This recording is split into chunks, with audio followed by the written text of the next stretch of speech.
Welcome to the Authority Podcast, Plumbing and Mechanical. When talking about the built environment, we would do well to remember, we shape our buildings, and afterwards, our buildings shape us. Therefore, on each episode, we'll discuss the latest trends from IAPMO in plumbing and mechanical safety, sustainability, and resiliency. Join me, your host, Christoph Lohr, and together we'll explore the ways we can make our buildings shape us for the better.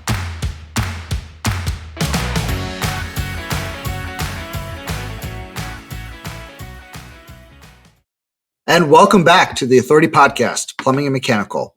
Joining me again is Mr. Tony Marcello, Senior Vice President of Training and Credential Services. Welcome to the show, Tony.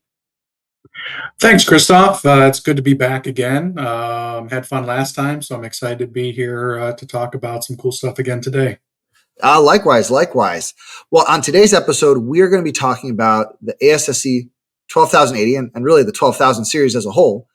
And for our listeners, can you touch on a little bit about what the ASSE 12,000 series is as a whole, just to give them a quick broad interview before we get into the rest of our questions?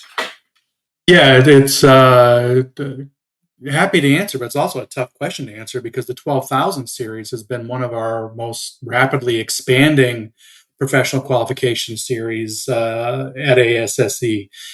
So in a nutshell, 12,000 is about preventing infection and being able to, live and occupy spaces in a way where people aren't in danger of contracting any number of things from waterborne, airborne, bloodborne diseases and pathogens.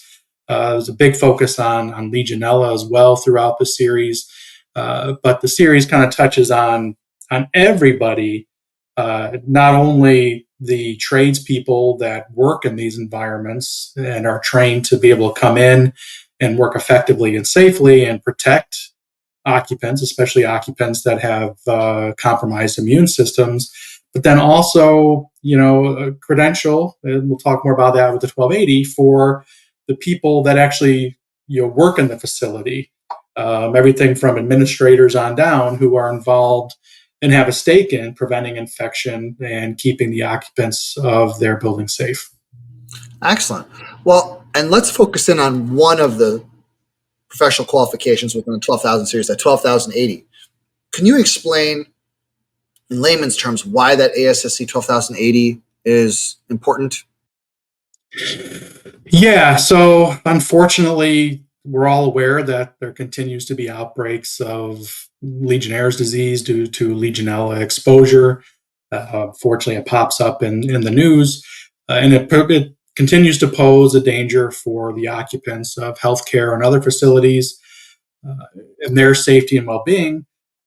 But it also, to be totally transparent, provides a level of exposure for those healthcare facilities from potential lawsuits and insurance-related issues, and then dealing with infections and outbreaks should they occur despite everybody's best efforts. So 1280 is really designed for those people that are working in those facilities to make sure that they can serve on a proper kind of risk assessment and then water management plan team to protect the members of not only the staff that were in those facilities, but especially patients within healthcare facilities. And again, the best way to deal with an outbreak is to not have one, right? And so the whole idea is to make sure that the professionals that are credentialed to the ASSE 12,080, the idea here is to make sure that they have all the skills and knowledge they need to be able to perform those risk assessments and develop those water management plans effectively and comprehensively, and make sure that they are aware of everything they need to know while doing so. Because some of the things that the members of those teams are going to have to look at are not going to be familiar with them. A hospital administrator isn't going to understand a whole lot about the plumbing systems and where all the risks are. And so the 1280, tries to ensure that those folks are more knowledgeable, so they know what they're looking at. They understand the threat. They understand where the dangers lurk within their facilities, and can be better equipped to prevent infection. And should the worst happen, despite everyone's best good faith efforts, how to react in a way, that, minimizes the impact that an outbreak might have. Excellent. So it sounds like there's a pretty wide array, but maybe you want to kind of go down the list of who should get certified? Yeah, so it's very important, so when a healthcare facility or any other building has to contemplate how to handle these risks, being full well aware of all the negative consequences that come from an outbreak of Legionnaire's disease or some other disease caused by some other waterborne pathogen, they need to take a look critically at who's going to be on that team. And the people that typically are on this team are the people that have a stake in what happens, and the people that are going to have to be the ones who might have to deal with a problem should one come up. And so they're the ones who are going to be on that team to help us prevent those problems from popping up. So on that team, you're going to have everything from hospital or healthcare administrators or facility administrators. Now, it's important to, when we think about healthcare facilities, it's important to make sure that everyone is thinking outside of just a hospital box. There's a lot more that goes into that kind of healthcare facility envelope, all the way down to, retirement homes and assisted living facilities, where you still have people that have these compromised immune system, so all those types of facilities have administrators and staff that are going to have a stake in keeping their folks safe there. So you'll have administrators, you'll have risk managers. There's also infection protection professionals out there in the marketplace. Those are the types of people that should also be serving on these teams. You have facility managers, industrial hygienists, which is a very kind of niche role, but something, that some hospitals and hospital groups will have on staff or have as contractors to consult with. Legionella consultants, and other consultants, they're familiar with, waterborne pathogens, hospital engineers, and water treatment professionals, among others. But, these are kind of the general people that you're going to see from the healthcare facility side that are often going to serve on these teams. What does it take to get certified? That's a really, really good question. So ASSE as a certifying body is a little unique in that there's a really strong belief in the importance of training and education as part of the certification process. So, at times you'll see certification programs are essentially, if you meet some basic requirements, you can just take an exam. If you pass the exam, now you're certified. Well, the 1280 professional qualification standard specifically requires that individuals go through a 24-hour training, with an approved school. And they must complete that training prior to taking the exam. So for folks that might be interested in going through the training and getting certified, they can visit the ASSE website, ASSE-plumbing.org. Find the tab that says personnel certification, click there, and then go down to approved schools, and you'll be able to find a list of the approved schools for the 12,080 as a nice avenue to start your journey towards getting certified. So once a candidate takes their 24 hours of training, and ASSE is aware that you've done so, then you're qualified to take the exam. So the exam is 100 questions. It's multiple choice. And individuals that meet all of the kind of prerequisite requirements, which includes the training, and they get an 80% or higher on the exam, they are now considered certified, and ASSE will send out their professional credentials. Excellent. Now, as I mentioned before, the 12,080 that we just talked about is part of a larger series called the 12,000 series. And you mentioned that the other standards in the series are aimed at preventing outbreaks due to Legionella and other pathogens. Do you want to just touch on maybe a kind of a quick overview of some of the other ones, maybe a little bit of a deeper dive here? Yeah, yes, I think that this is a great opportunity to talk about that, because I think folks that live and work in the healthcare facility, aren't all the healthcare world. They're not always familiar with these other standards that greatly benefit them. So when the 12,000 first started, the initial couple uh, standards that were created all dealt with infection control, and infection control from the workers' side of it. So, when a healthcare facility needs repair work, they're adding a wing to a hospital, whatever. Anytime that they're going to have work done in a facility, that work has to be done in a way that is going to not make life harder for the people that are already there, and we're not creating an environment that is going to further challenge compromised immune systems. So there's a lot to be taken into consideration. And so some of these standards, exist for the tradespeople that would come into the hospital to do this work. And so where the real benefit here is that if I'm a hospital administrator and I've got to figure out, I've got a job, whether it's repair or updating a wing of a facility, or even having to build a whole new wing onto a hospital, you have this group out there that are certified and have already been trained and credentialed to come into your facility and know exactly what to do to make sure that they're preserving the safe environment that already exists there. So making sure that they're not releasing dust into the air, and taking safeguards against these waterborne, airborne, and bloodborne pathogens. And what's doubly nice about these credentials is that they also prepare these workers to operate safely within the environments themselves. And so not only do you have people that can come in and work and operate in your facility without making your life harder because you're worried about, what are they going to do that's going to, cause additional hospital acquired infections or any other things that are going to make your life miserable. Not only can they come in and do that, but now you have workers that know how to protect themselves.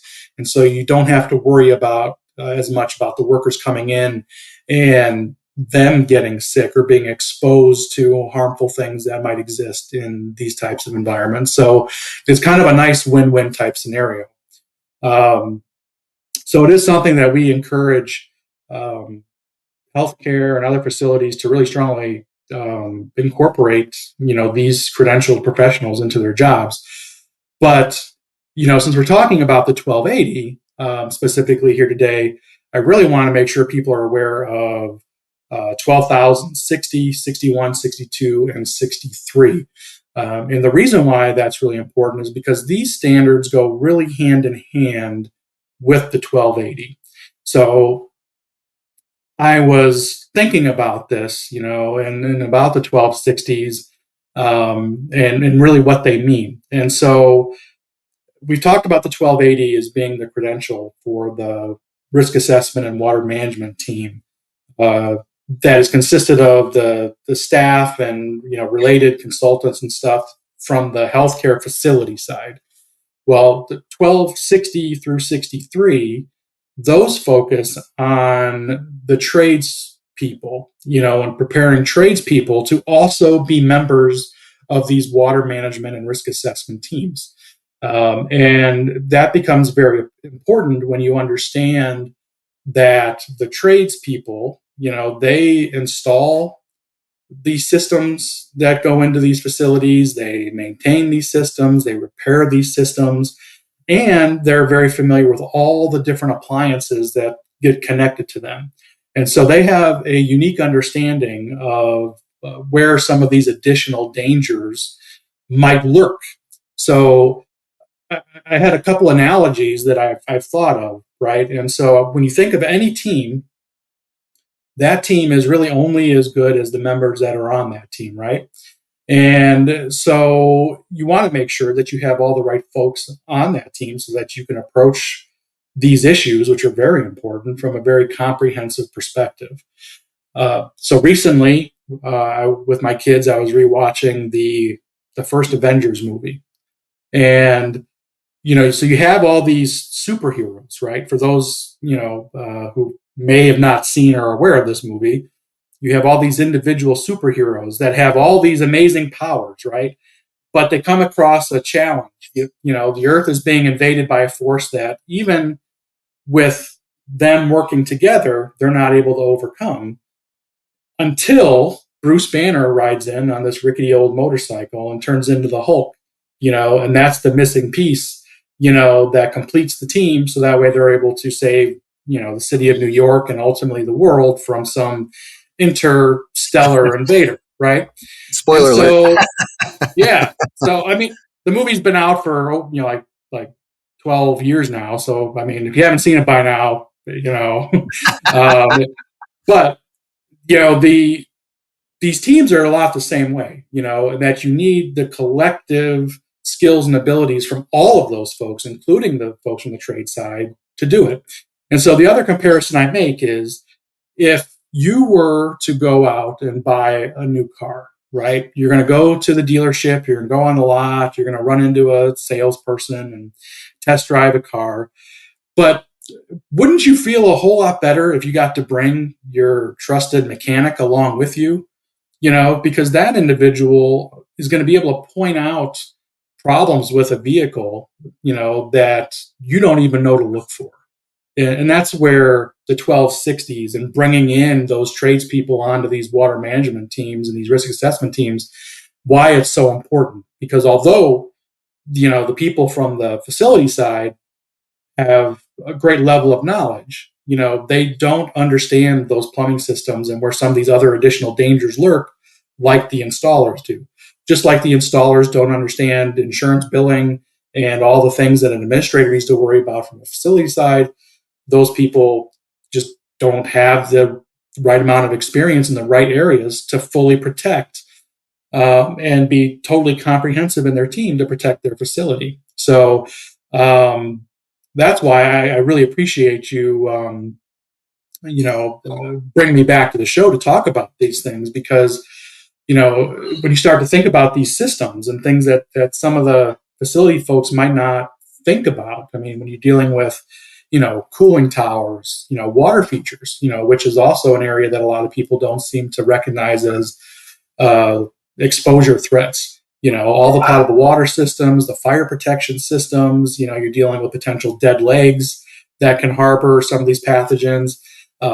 Ice machines and humidifiers, a lot of folks might not even be aware to even look at those things as potential exposure risks. And then you have just all the other kind of pipe systems within the facility. So by having, kind of a complete Avengers team that includes, the facility side as well as the trade side, it really puts together a comprehensive team, that could, avoid outbreaks, which is going to, save lives. And, you also now equipped with the right team that you need, again, should an outbreak occur, despite everybody's best efforts. Now you also have that team in place that can react efficiently to minimize the damage. So I think your point, Tony, about the 12,000 series as a whole, I think is a really poignant one too, because last I saw too, in the 2024 UPC, Appendix P for professional qualifications includes all the 12,000 series once in there.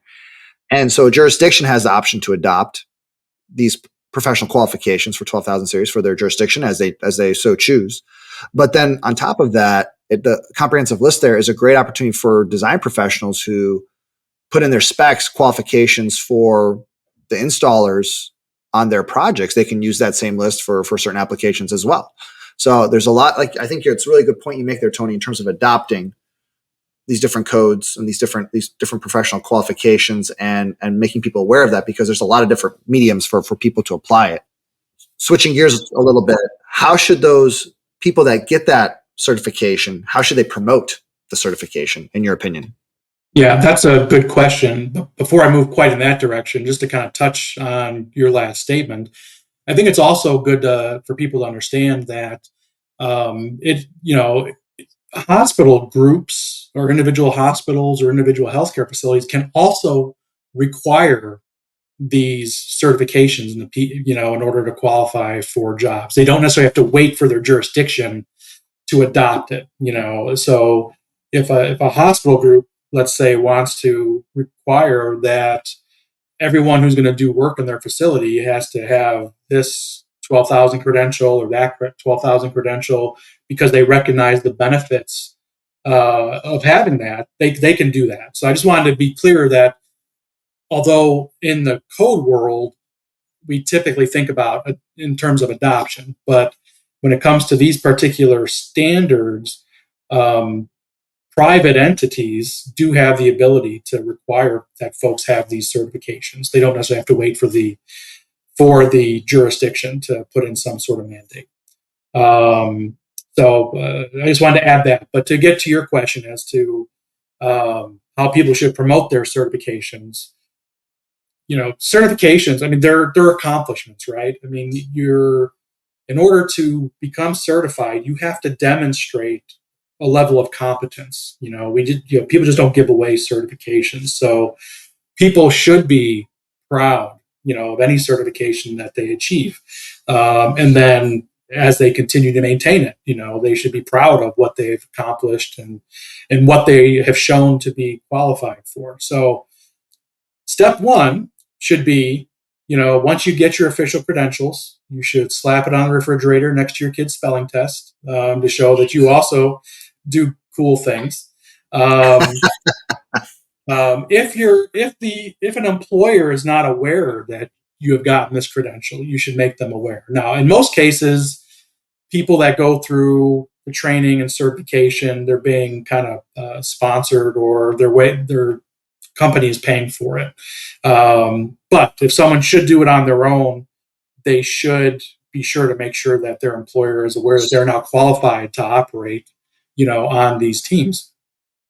Now that we're also in the digital age, we'd also encourage people to make mention of and add that credential to their professional networking profiles, email signatures, any way that they want to outward facing way that they want to show people that they've accomplished this, they're qualified to do this, and they're ready to be a part of the solution in managing, Legionnaire's disease and outbreaks from other pathogens. Excellent. Well, to wrap things up, Tony, you mentioned, I want to kind of circle back to what we talked about at the beginning and what you mentioned sort of in the beginning, which was how this is becoming really the fastest growing credential right now, professional qualification, or among one of the biggest ones. The next time we have you on the podcast, because you've already been on, I think, 2 or 3 times. So I'm imagining a 4th one is around the corner at some point. What do you think we'll be talking about with the ASSE 12,000 series in terms of the growth? It's hard to say because, as I mentioned, this 12,000 series, which isn't, compared to some of the other professional qualification standards we have, isn't that old. I think the first standard of the series came into being with maybe 6-7 years ago, which really isn't that long ago. So to go from 1 or 2 standards to now it's starting to get to be 7, 8, 9 standards. So I think what you'll probably see us talking about in the future with regards to 12,000 is going to be kind of the air quality part. So where we have the 1260s, I think you're going to see some additional PQs being developed, that are going to be maybe geared a little bit more towards some of the HVAC side of things and the air quality side, to help further, protect those delicate environments. Excellent. Well, Tony, on behalf of the Authority Podcast, Plumbing Mechanical, thank you so much for joining us today and sharing even more of what you know. I appreciate it. It's always a great opportunity. Thanks for joining us on this week's episode of the Authority Podcast, Plumbing and Mechanical. Love this episode of the podcast? Head over to iTunes to subscribe, rate, and leave a review. Please follow us on Twitter @AuthorityPM on Instagram @The Authority Podcast, or email us at iapmo@iapmo.org. Join us next time for another episode of The Authority Podcast, Plumbing and Mechanical. In the meantime, let's work together to make our buildings more resilient and shape us for the better.